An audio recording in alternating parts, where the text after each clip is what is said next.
మే 24, 2025న సూర్యాపేట జిల్లా తిరుమలగిరి మండలంలో అఖిలపక్ష సమావేశంలో భాగంగా ప్రెస్ మీట్ నిర్వహించారు. ఈ ప్రెస్ మీట్కు ముఖ్య అతిథిగా టీపీఎఫ్ రాష్ట్ర మెంబరు, సూర్యాపేట జిల్లా కన్వీనరు కోటన్న ముఖ్య అతిథిగా పాల్గొన్నారు. ఈ సమావేశానికి దుస్సా రామూర్తి అధ్యక్షత వహించగా విప్లవ బహుజన సామాజిక ఉద్యమకారుడు పుట్టగట్టు మల్లయ్య పాల్గొన్నారు.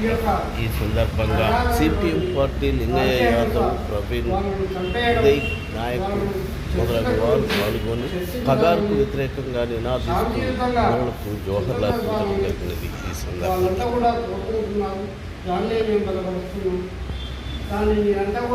ప్రభుత్వం కూడా ఆలోచించి వాళ్ళని చర్చలో ఉంచి శాంతియుతంగా చర్చలు జరగాలని కోరుతున్నాను. ఇది జయబాబు యొక్క ఉద్దేశం. ప్రస్తుతం భారతదేశంలో బర్నింగ్ ప్రాబ్లం పగార్ ఆపరేషన్. ఈ పగార్ ఆపరేషన్ నిలిపివేయాలి, నక్సలైట్లతో శాంతి చర్చ జరపాలా, తద్వారా ఈ సమస్యను పరిష్కరించాలని అనేక మంది ప్రజాస్వామ్య శక్తులు కూడా ఈరోజు భారతదేశంలో నిత్యం కొడేస్తున్నా కూడా ఈ యొక్క భారతదేశ గవర్నమెంట్ అదేం లేదు, మావోయిజాన్ని అర్థం చేస్తాం, నక్సలైట్ల మీద కూడా చాలా ఈ యొక్క హత్యాకాండ కొనసాగుతుంది. ఎందుకంటే ఈ హత్యాకాండ కరెక్ట్ కాదు. అసలు నక్సలిజం, మావోయిజం ఎందుకు వచ్చినాయి, ఎవరి కోసం వచ్చినాయి? వాళ్ళు ఏమైనా సొంతంగా ధనాలు కూడగొట్టుకోవడం కోసమా, ఆస్తులు సంపాదించుకోవడం కోసమా?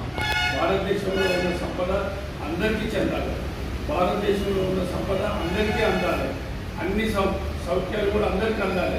అట్లా అదే ఉద్దేశంతో వాళ్ళు కొట్లాడుతున్నారు. ఈరోజు భారతదేశంలో యొక్క స్థితిగతులు ఉన్నోడు రోజు ఇంత పెరిగిపోతున్నాడు, లేనోడు నిరంతరం తిరిగిపోతున్నాడు. కనీసం హాస్పిటల్లో కానీ, వైద్యంలో కానీ, విద్యలో కానీ అనేక మందికి ఇంతవరకు అందుబాటులో లేదు. మరి అలాంటి సౌకర్యాల కోసం వాళ్ళు కొట్లాడుతున్నారు. ఆ యొక్క విషయాలను భారతదేశం యొక్క గవర్నమెంట్ మరి పూర్తిగా తీసుకొని వాళ్ళ విషయాలు విని దాన్ని పరిష్కరిస్తే కానీ మావోయిజం కానీ నక్సలిజం కానీ అర్థమైంది తప్ప అంటే ఇట్లా దోపిడీ ఉన్నంత కాలం మావోయిజం ఉంటుంది, నక్సలిజం ఉంటుంది, మార్క్సిజం ఉంటుంది. అసమానతలు పోయేంత వరకు ఉంటుంది. ఎవరైనా క్వశ్చన్ వేస్తారు నక్సలిజం, క్వశ్చన్ వేస్తే అది మావోయిజం. ఇది కరెక్ట్ కాదు. తుపాకు ఉండకపోని ఖచ్చితంగా ప్రజలు వాళ్ళ యొక్క హక్కుల కోసం నిరంతరం నినదిస్తారు. ఆ నినదించే విషయంలోనే వాళ్ళు మరింత లోతుకుపోయి ఖచ్చితంగా మరి గవర్నమెంట్లో అనేక అక్రమాలు జరుగుతున్నాయన్న ఉద్దేశంతో వాళ్ళ పనులు వాళ్ళు కొట్లాడుతున్నారు. ఆ పనులు కరెక్ట్ అయింది కాదు.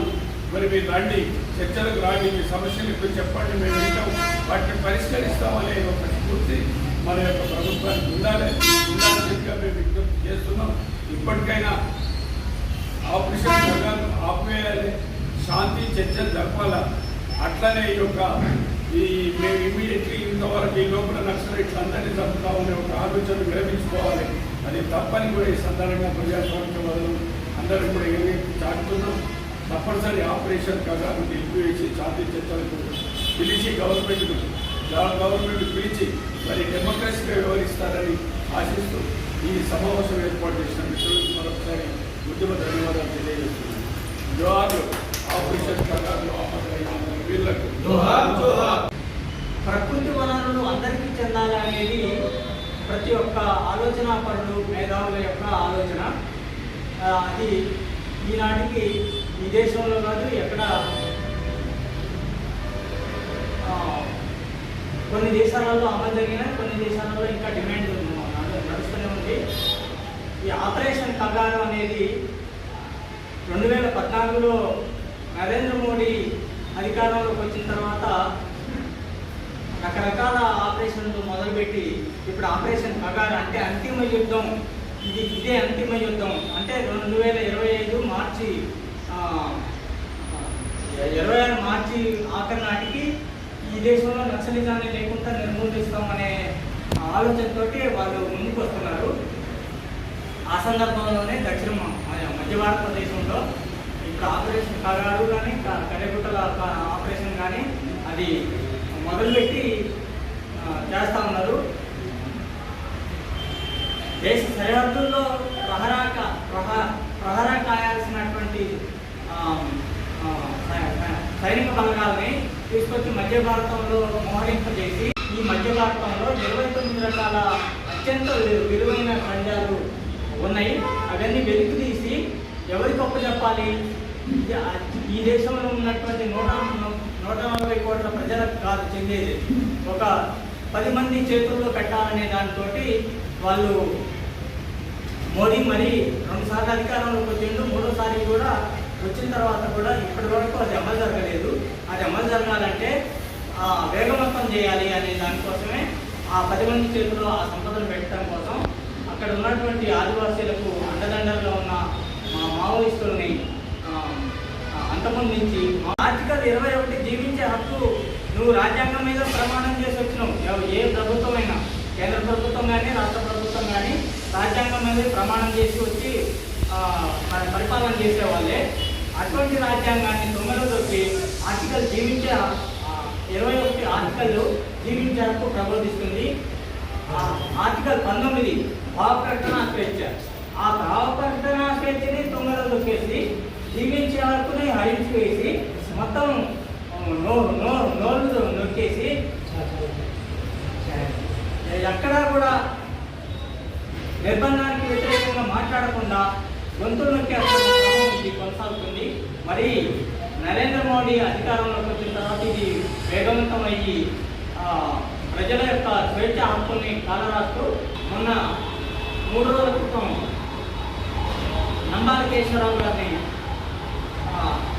ఆయన ఎక్కడో ఒరిస్సాలో అనారోగ్యానికి గురయ్యి ఒరిస్సాలో వైద్య సహాయం పొందుతున్న క్రమంలో ఆయన్ని పట్టుకొచ్చి చంపి ఎన్కౌంటర్ కట్టలాడుతున్నారు. ఇది ఏ ఏ ఏ న్యాయ సూత్రాలకు అనుగుణంగా నడుస్తుంది? ఇప్పుడు వాళ్ళకు ఏ సూత్రాలు అవసరం లేదు, ఏ రాజ్యాంగం మీద వాళ్ళకు నమ్మకాలు లేదు. ఆనాడే ఆర్ఎస్ఎస్ కానీ బీజేపీ కానీ ఆనాడు జనసంఘ్ ఏనాడు 3 రంగుల జెండాని వాళ్ళ నాగపూర్ హెడ్ క్వార్టర్లో ఎగరైనటువంటి ఆర్ఎస్ఎస్ సంఘం ఈరోజు మధ్య భారతంలో తీసుకుపోయి 3 రంగుల జెండాని అక్కడ ఎగరవేయడం అంటే అర్థం ఏంటి? అంటే మేము దాన్ని గౌరవిస్తున్నామని. అదేం కాదు, వాళ్ళ ఎజెండా వేరే, అది మనువాదం. మనువాద ఎజెండా ఆర్ఎస్ఎస్ సిద్ధాంతంలో ఉంది. నిజానికి ఆ 3 రంగులు స్వాతంత్రోద్యమంలో రూపొందించబడినటువంటి